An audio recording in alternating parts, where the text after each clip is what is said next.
শুভাশিসদা, একটা বিষয় যদি একটু এভাবে দেখা যায়, একটু তার জন্য হয়তো আমাদের একটু পিছনে ফিরতে হচ্ছে। আমি যদি শ্রীলঙ্কা দিয়ে শুরু করার চেষ্টা করি, গত 2 থেকে 3 বছর আগে আমরা দেখলাম যে যেভাবে শ্রীলঙ্কার যা অবস্থা হয়েছিল, এরপর দেখা যাচ্ছে যে এদিকে রয়েছে পাকিস্তান, খাইবার পাখতুয়ান প্রদেশ এবং বিএলএ, তাদের একটা যে অবস্থা সেই জায়গায়, অন্যদিকে এদিকে নেপালেরই ভয়াবহ পরিস্থিতি, বাংলাদেশের গত বছর 1 বছরে আমরা ছবি বদলে গিয়েছে, সঙ্গে রয়েছে আরাকান আর্মির দাপট, একেবারে চারদিকে ঘেরা, মধ্যখানে ভারতেরই অবস্থান।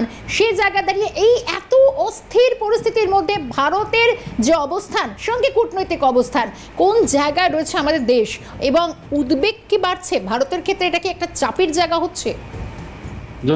যথেষ্ট উদ্বেগের জায়গা। তার কারণটা হচ্ছে এই জায়গাগুলো যে অ্যাপারেন্টলি দেখে মনে হচ্ছে তার ইন্টারনাল পলিটিক্যাল ডিসপিউটের জন্য হচ্ছে, কিন্তু আমি এই তথ্যটা কোনোভাবেই মানতে রাজি নই যে ইন্টারনাল পলিটিক্যাল কারণে হচ্ছে বা স্বতঃস্ফূর্ত যুব আন্দোলন। এটা আমি বাংলাদেশের ক্ষেত্রেও বলেছিলাম।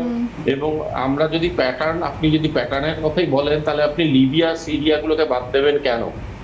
গাদ্দাফির সময় থেকে আমরা দেখে যাচ্ছি এই প্যাটার্ন কিন্তু একই রকম। সে গাদ্দাফি হোক, সাদ্দাম হোক, পরবর্তীকালে শ্রীলঙ্কা হোক এবং বাংলাদেশ হোক, পাকিস্তান হোক, নেপাল হোক, সব জায়গায় একই রকম প্যাটার্ন, যে একটা গভর্নমেন্টকে টপল করানো হবে, সেই গভর্নমেন্টটাকে বিভিন্ন রকম ভাবে প্রেসারে ফেলা হবে, তারপরে সেই গভর্নমেন্টটাকে টপল করিয়ে দেওয়ার পরে তারপরে সেই গভর্নমেন্টের মধ্যে যেই মানুষজন থাকবেন, নতুন যে গভর্নমেন্ট অ্যাডভাইজারি থাকবে, তারা বিশেষ করে কোনো একটা রাজনৈতিক একটা ন্যারেটিভ যেটা চালিত হবে কোনো একটা বিশেষ সরকারের দ্বারা বা কোনো একটা বাহির রাষ্ট্রের দ্বারা, সেটাকে পালন করে তারা সেই নতুন রাষ্ট্রটির মানসিকতা তৈরি করার চেষ্টা করবে। সুতরাং দিস মানে অ্যাবসলিউট এজেন্সি ওয়ারফেয়ার, এবং এই ধরনের ঘটনাগুলো ইচ্ছাকৃত ঘটনা হয়, বারংবার ঘটনা হয়, এবং এটা ভারতের কাছে যথেষ্ট উদ্বেগের কারণ এটা শুধু এই কারণে নয় যে বর্ডার লাইন শেয়ারিং আছে আমাদের মধ্যে,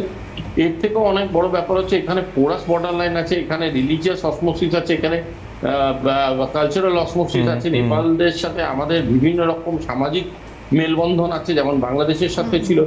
এবং সব থেকে বড় কথা, পর্যটনের ক্ষেত্রে নেপাল অত্যন্ত গুরুত্বপূর্ণ একটি জায়গা, যেখানে পর্যটন বিলাসী মানুষজন সেখানে যায় এবং